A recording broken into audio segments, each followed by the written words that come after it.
Most of my life, I've been trying to figure out the secret to energy, the secret to long sustained energy. And I think I've almost come to a conclusion. I say that now, but who knows what I'll say in a couple of years' time.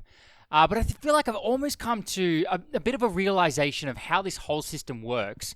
So there's the obvious stuff like eating the right foods is going to make me feel more energetic. And I have to figure out what those foods are myself because it's different for different people. There's some general rules, lots of mostly vegetables, some fruits, and especially a lot of green vegetables. I think that's a pretty good rule of thumb. Obviously there's some fringes on dieting where people think it's different, but at least for me, I found that a mix of that and identifying some foods that don't seem to sit well with me, that has helped really well. But that's an obvious one. So that's the food thing.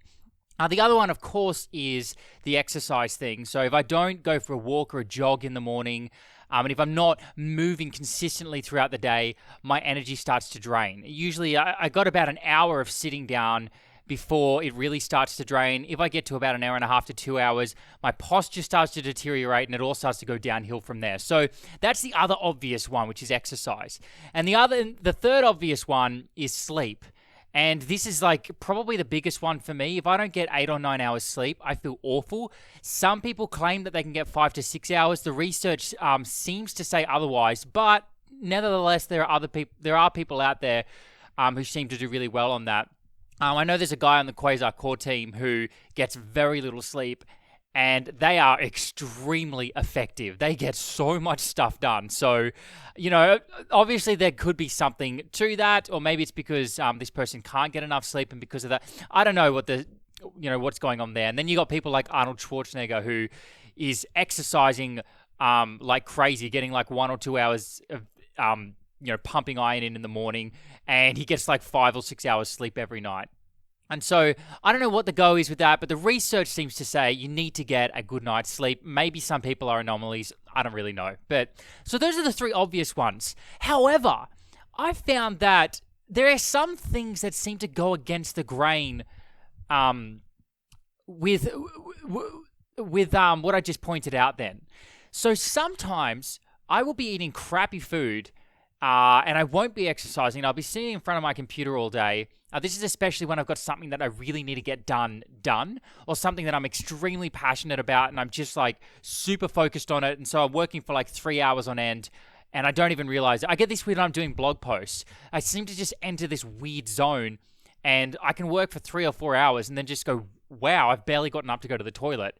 And I can't, and it took me a while to figure this out, but I think the reason that we can often basically cheat the system, and I think you can only do this for a while. I don't think you can do this long term.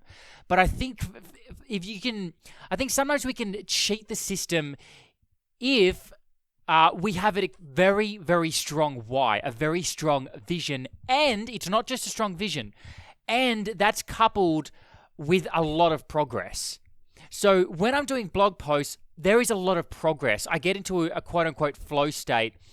And so I'm constantly creating new things, and my brain just seems to start rolling. It's almost like, a large rock rolling down a hill. It just keeps going and going and going and going, and then it reaches the bottom of the hill, but it's got so much momentum that it just keeps on going and going. I think that's what tends to happen on these occasions. Where I've got a very strong vision of what I want. I know what I want it to look like. I got this recently with the Quasar News website. I had the vision, and I desperately, desperately wanted the conclusion of that vision. And that mixed with the fact that when I was working on that website, there's a lot of progress, I'm getting a very good feedback loop, and my brain seems to be happy with that. It seems to feed really well on that kind of progress.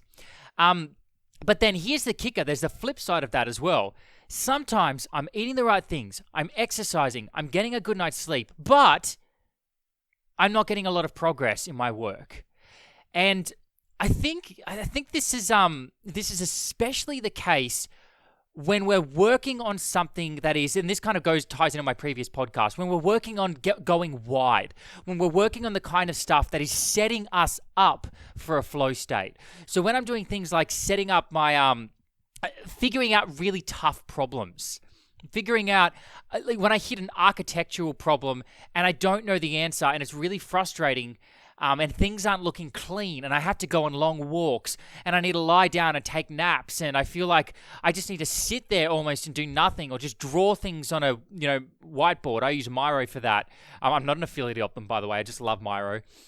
But like drawing things on whiteboards and trying to figure out those really tough problems that get your brain into knots, those are the things where I feel like I can sit down and work on that for about half an hour, and then I'm just like, oh gosh, I need to sit back and take a break.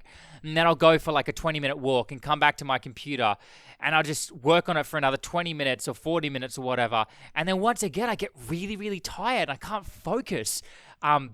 It's like with these really tough problems. And so I don't know what the solution is, but I know that is the problem.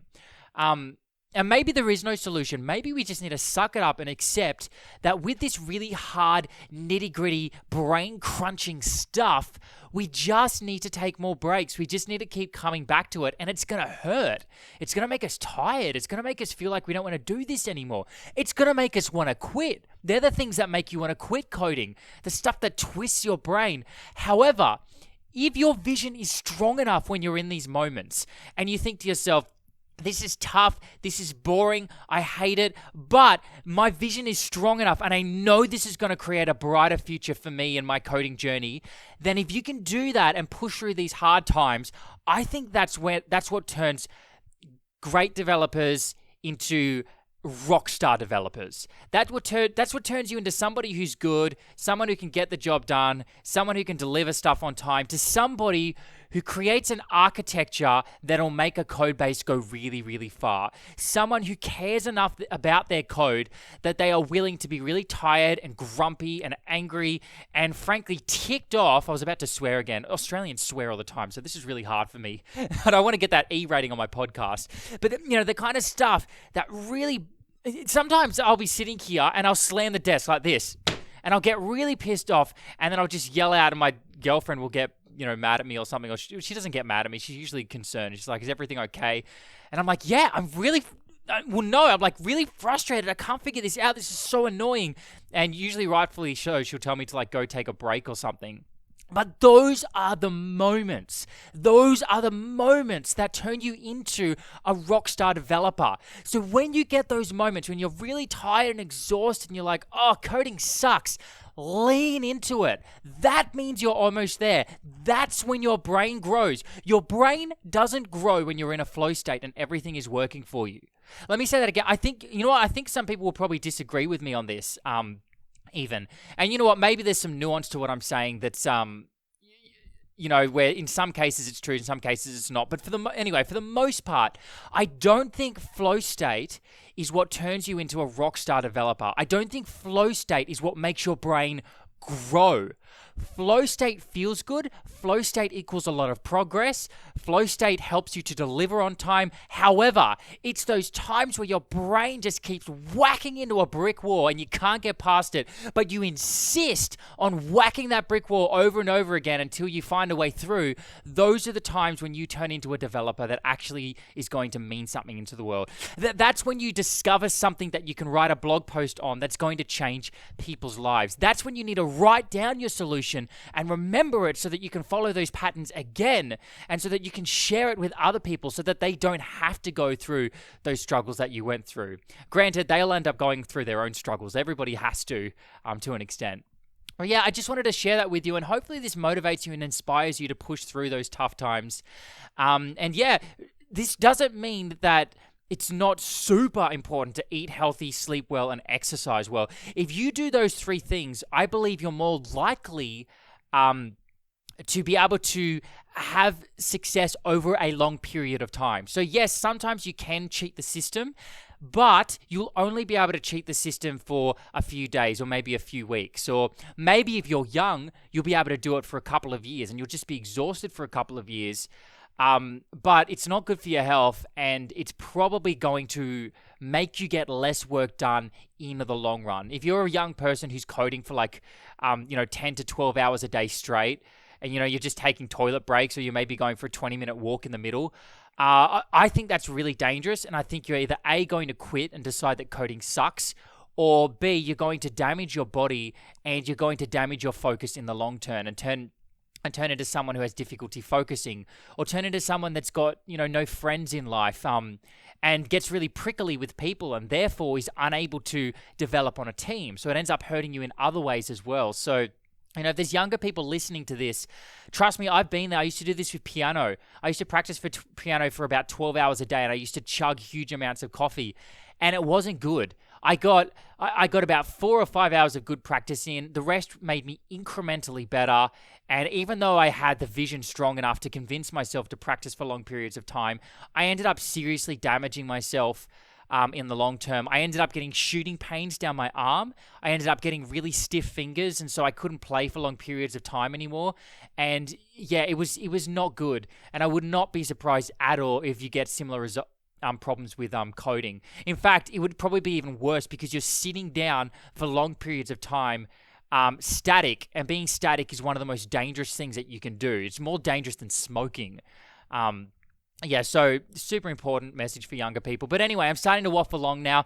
I hope you enjoyed this podcast. I really enjoy recording them for you. So shoot me a comment if you're on YouTube and let me know if you like it. I've got to mention this because I really want people to check this out. This is my project, my baby project that I've been working on for months now, that I'm building to try and help with the Quasar core team, and that is quasarcomponents.com. Every cent that I make on that website, I'm spending all the money myself on the servers and stuff like that because I'm trying to give back to Quasar, and basically every cent that I get from the series that I'm building on that site is going to go into helping the development of Quasar.